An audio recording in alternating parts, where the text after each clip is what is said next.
حضرت داؤد طائی اور امام جعفر صادق کے درمیان ایک دن بحث ہو گئی۔ امام جعفر صادق فرمانے لگے یہ محبت کا ان کا رشتہ تھا آپس میں۔ حضرت داؤد طائی صوفی تھے اور امام جعفر صادق تو حضور کے نواسے ہیں نا جی، اور بڑا عقیدت کا رشتہ تھا آپس میں۔ ایک دن امام جعفر صادق کہنے لگے داؤد طائی میرے لیے دعا کر، تو آپ رو پڑے، کہنے لگے حضور میں نواسہ رسول کے لیے دعا کروں؟ آپ تو حضور کے نواسے ہیں، میں آپ کے لیے دعا کروں؟ تو حضرت امام جعفر صادق کہنے لگے یہی تو دعا کرانی ہے، یہی تو میں نے کیا فرمایا، یہی تو دعا کرانی ہے کہ میرے لیے دعا کر، میں اپنے نبی کی بارگاہ میں شرمندہ نہ ہو جاؤں۔ حضور یہ نہ فرما دیں کہ میرا نواسا ہو کے تو کیا کرتا رہا، یہی تو دعا کرانی ہے۔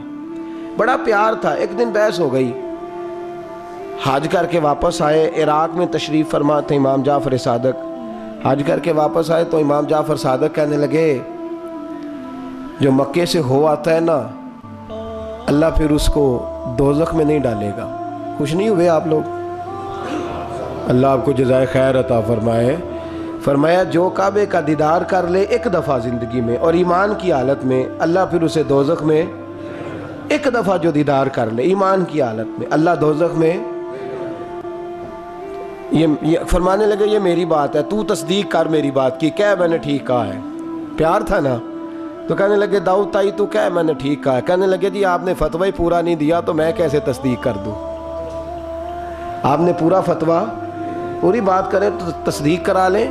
کہا پوری بات کیا ہے؟ فرمانے لگے جو خانہ کعبہ بیت اللہ کا دیدار کر لے اللہ دوزخ میں نہیں ڈالے گا، اور جو مدینے سے ہو آئے اللہ اسے جنت میں ضرور داخل فرمائے گا صلی اللہ۔ تو آپ فرمانے لگے داؤد طائی میں نے تو مسئلہ بیان کیا اس لیے کہ جس نے ایمان کی حالت سے کعبہ دیکھ لیا تو اس کا اللہ پہ ایمان پختہ ہے، اور من قال لا الہ الا اللہ داخل الجنہ، اور تو نے یہ جو کہا ہے نا ضرور جنت میں داخل کرے گا مدینے دیکھنے والوں کو، تو بھی دلیل پیش کر۔ مکہ کا ایمان کے ساتھ دیکھنے والا تو میں نے حدیث پیش کر دی، تو دلیل دے۔ حضرت داؤد طائی بولے بڑی خوبصورت بات، اور خوبصورت لوگ ہی خوبصورت باتیں کرتے ہیں، خوبصورت لوگ ہی جی، ورنہ تو اللہ خیر کرے خوبصورت بات نکلتی نہیں لوگوں کے منہ سے، حرم میں بیٹھ کے بھی نہیں نکلتی، پتہ نہیں کیا سانپ سونگھ جاتا ہے، کس قسم کی بولی بولنے لگتے ہیں۔ خوبصورت لوگ خوبصورت بات کرتے ہیں۔ حضرت داؤد طائی کہنے لگے میری دلیل یہ ہے کہ پورے مکے میں کہیں جنت تو نہیں نا، مکہ دیکھنے والے کو جنت ملتی ہے پر مکے میں جنت نہیں۔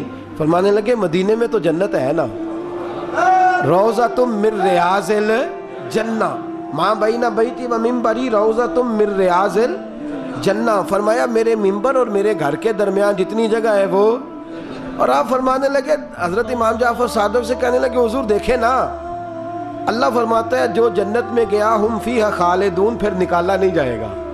تو کہنے لگے میرا عقیدہ ہے جو دو نفل بھی ریاض الجنت میں پڑھ لے اللہ اسے ضرور جنت میں داخل فرمائے، اس لیے کہ جو گیا وہ دوبارہ واپس۔ حضرت ادریس علیہ السلام کی دوستی ہو گئی رضوان سے۔ رضوان جنت کے فرشتے کا نام ہے جس کے پاس چابی ہے جنت کی، دروازے پہ بیٹھے ہوتے ہیں، رضوان اس فرشتے کا نام ہے۔ تو حضرت ادریس کا یارانہ تھا، وہ ملنے آتے تھے جناب ادریس علیہ السلام کو۔ تو ایک دن حضرت ادریس کہنے لگے تو خود تو یہاں کی سیر کر جاتا ہے، مجھے کبھی کرائی نہیں۔ کہا آپ بھی کر لیں۔ تو فرشتہ آپ کو جنت دکھانے لے گیا، جنت میں جا کے تو کہنے لگا حضور چلے، فرمانے لگے کدھر؟ کہنے لگا واپس، فرمانے لگے میں نے جانا ہی نہیں۔ اس نے کہا کیوں؟ فرمانے لگے اللہ فرماتا ہے ہم فیہا خالدون، جو جنت میں آئے گا نکالا نہیں جائے گا، تو کیسے مجھے نکال سکتا ہے؟ کہنے لگے جناب آپ نے سیر کا کہا تھا۔ فرمایا سیر ہی ہے یہ، اس لیے کہ جنتی ساری عمر ہی سیر کریں گے، وہ سیر ہی کریں گے، سفر تو تھکا دیتا ہے بندے کو، یہ سیر ہی ہے۔ اب وہ فرشتے پریشان ہوئے تو رب کریم نے فرمایا وہ فرشتے تیرا اور اس کا یارانہ بھی میں نے لگوایا تھا، اور اس کو جنت کی سیر پر آنے کی خواہش بھی میں نے ہی پیدا کی تھی، اور تو کون ہوتا ہے میری بغیر اجازت دروازہ کھول سکے؟ بلوایا بھی میں نے ہی تھا۔ اور یہ جو میں نے کہا نا اڑ جا، یہ توفیق بھی میری ہوئی ہے، میری طلب بھی تو تیرے کرم کا صدقہ ہے۔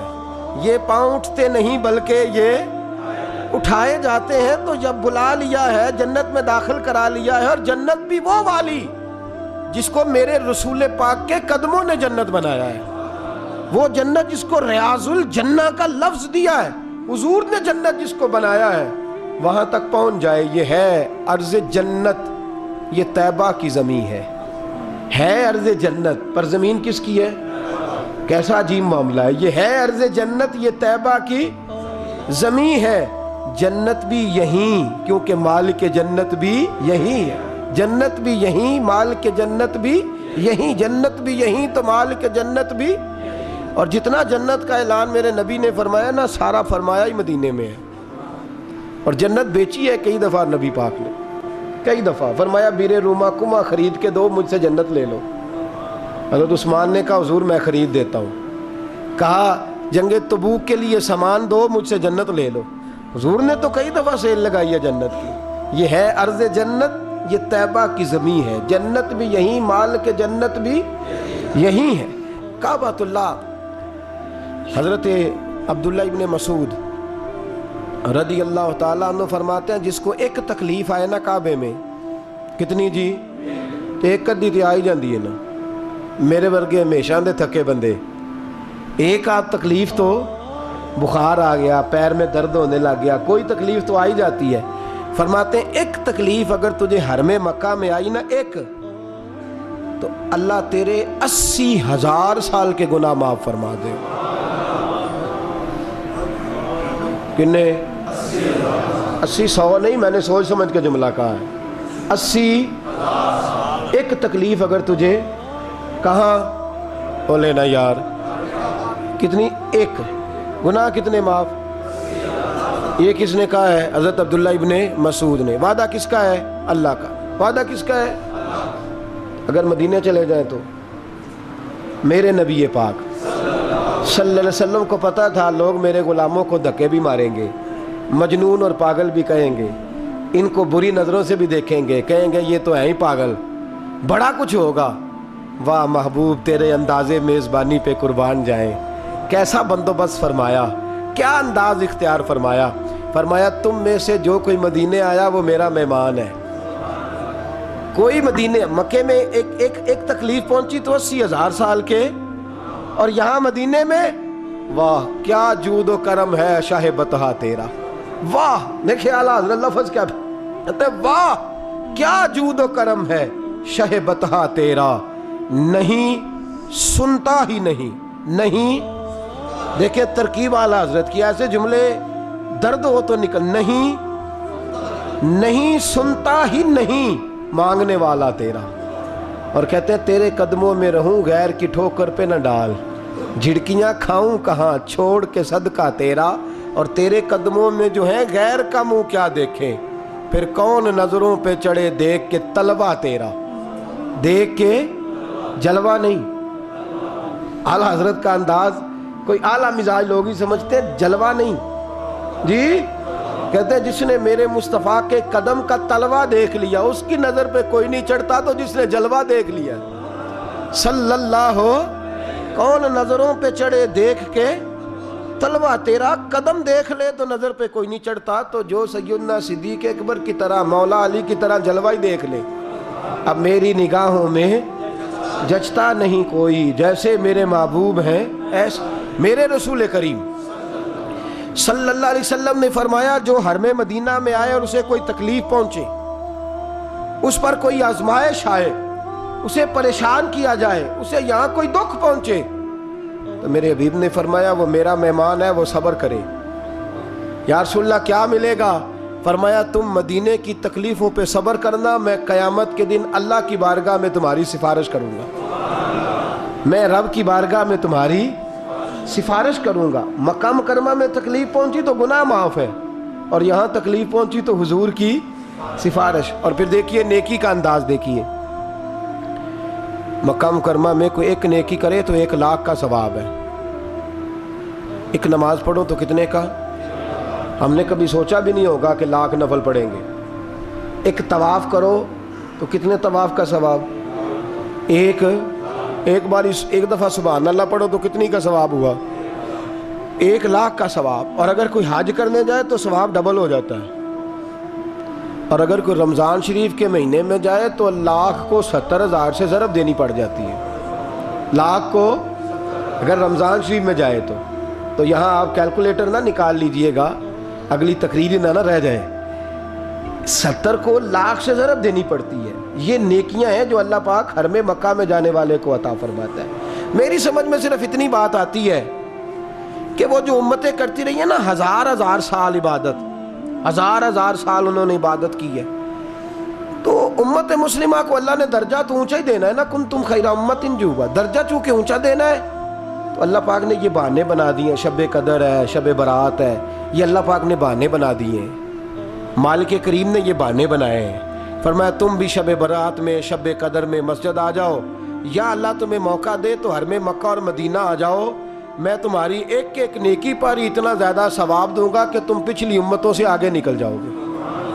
پچھلی امتوں سے اللہ نے ہمارے نمبر ہی زیادہ رکھے ہیں اور ہمیں اضافی نمبر بڑے ملتے ہیں. بڑے نمبر رکھے ہیں رب کریم نے ہمارے لیے. تو رب اللہ کریم کی رحمت سے میرے رسول پاک صلی اللہ. اور پھر دیکھیں نا، کعبے کا معنی ہے مثابۃ للناس. کعبہ رجوع کی جگہ ہے. کس چیز کی جگہ ہے؟ یعنی اس کی طرف توجہ ہو. میرے نبی پاک صلی اللہ علیہ وسلم کی سب سے بڑی سنت کعبے کو دیکھنا ہے.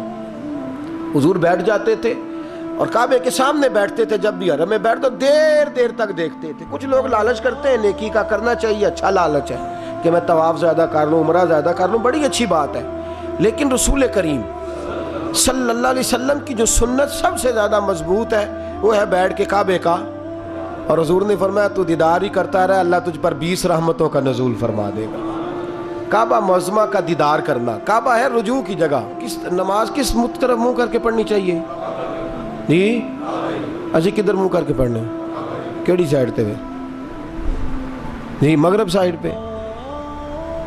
تو جو حرم شریف میں ہو وہ مغرب سائڈ منہ کرے گا، مشرق سائڈ. فَإِنَّمَا تَوَلُّوا فَثَمَّ وَجْهُ اللَّهِ. اللہ فرماتا ہے جدھر مرضی منہ کر لے اللہ کی رحمت ادھر ہی ہے.